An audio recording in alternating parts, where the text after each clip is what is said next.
Hi, welcome back to English 110 Online. Last week we had a fairly complex assignment to do where you had to do some investigation and do some research and find some accessibility problems either on our campus or in some building that you normally frequent. And you were to do a cover letter and a booklet style report, recommendation report, to fix those problems. I gave you samples to look at so that you could model yours after mine. And then I gave you some the document itself. So let's take a look, because this week the document is the same as it was last week. The core assignment short reports. I put it on here again, but it's still the same document that we looked at last time. So let's take a look at that document, and you'll see that it's exactly the same. The only difference is when we get down to after the checklist, when it gets to part 2 down here, it says directions for assignment part 2, review the comments on the document you submitted for part 1 and make any additions or changes. So maybe you didn't get a chance to get the visuals put in there, or you didn't get them put in there correctly. So this week you'll have an opportunity to do that. Also, any mistakes that you made in formatting or in grammar or mechanics, you can change that.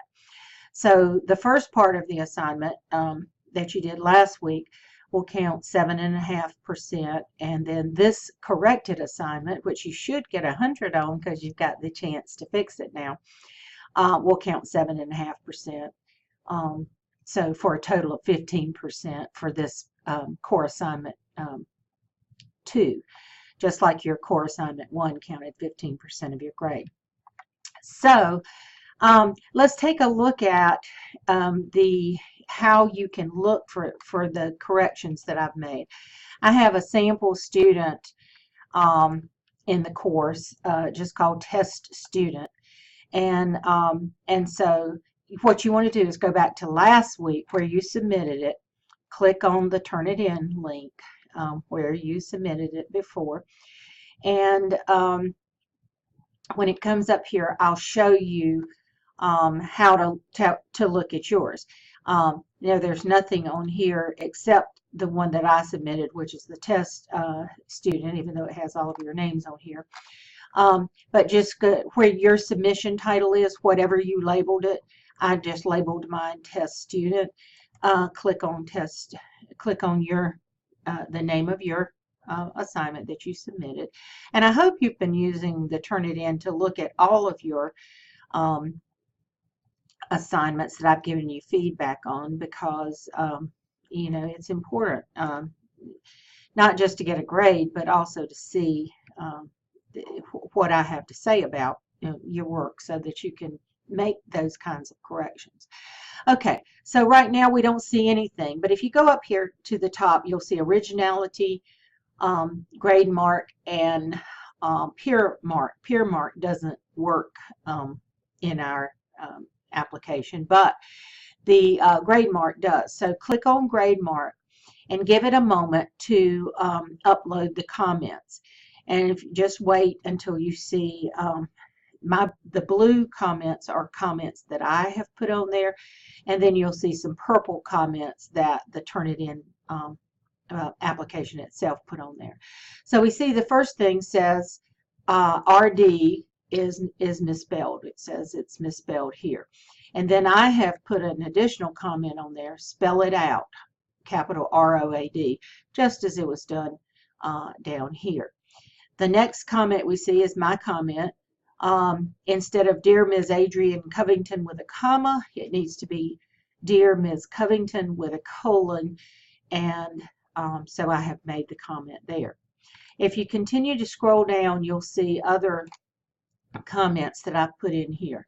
For instance, after the signature block here, I have put this comment for enclosure. It says, when you mention enclosing or attaching an item, you need an endnote that says enclosure. So you would type enclosure underneath your name there.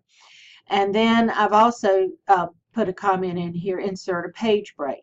Because if you insert your page break there, then this report will come up on a separate page, which is what it should do instead of being at the end of your letter like that.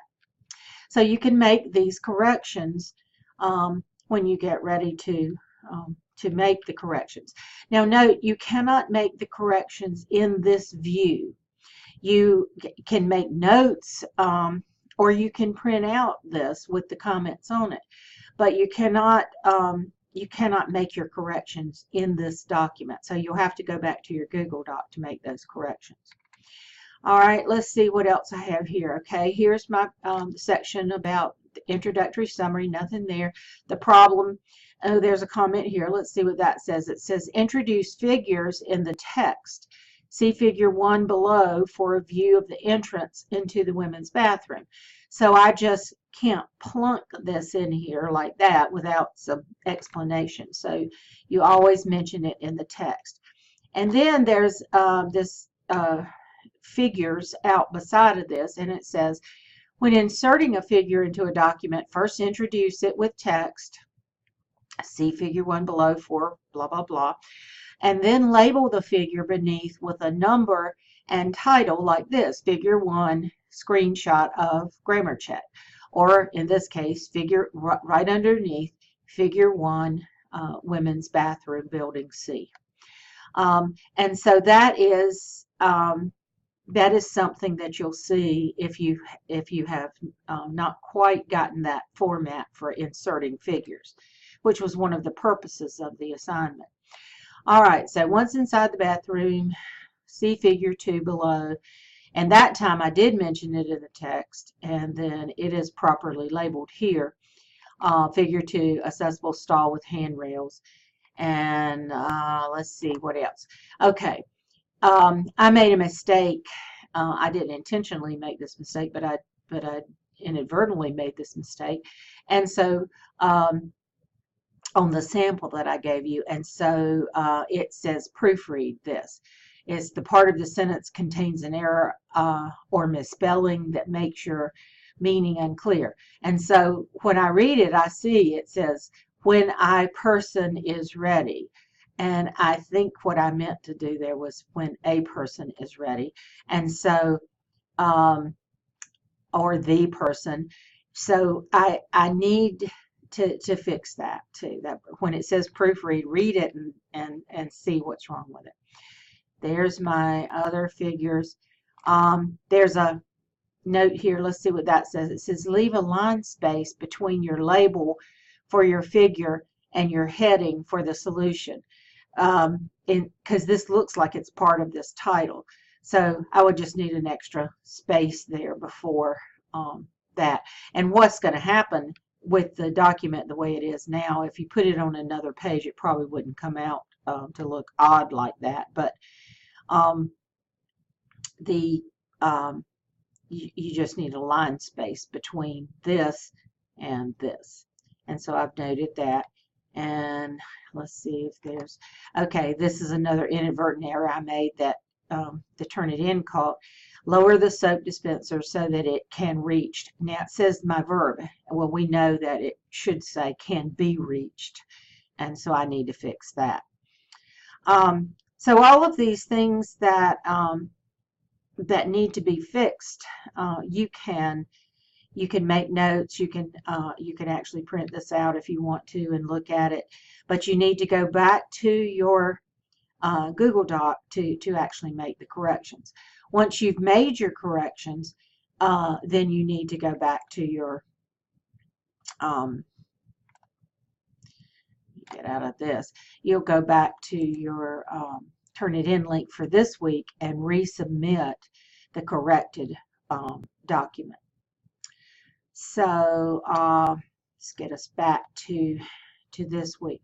So this week, see, you were looking at your comments on last week, the part 1 here, and then this week you're going to be resubmitting it. Can't get things line up right. Okay, here we go. So this week, you're going to be resubmitting it down here where it says Part 2. Okay, so that's what we're doing this week. We're just doing revisions. And if you have any questions, let me know. I'll be glad to help you.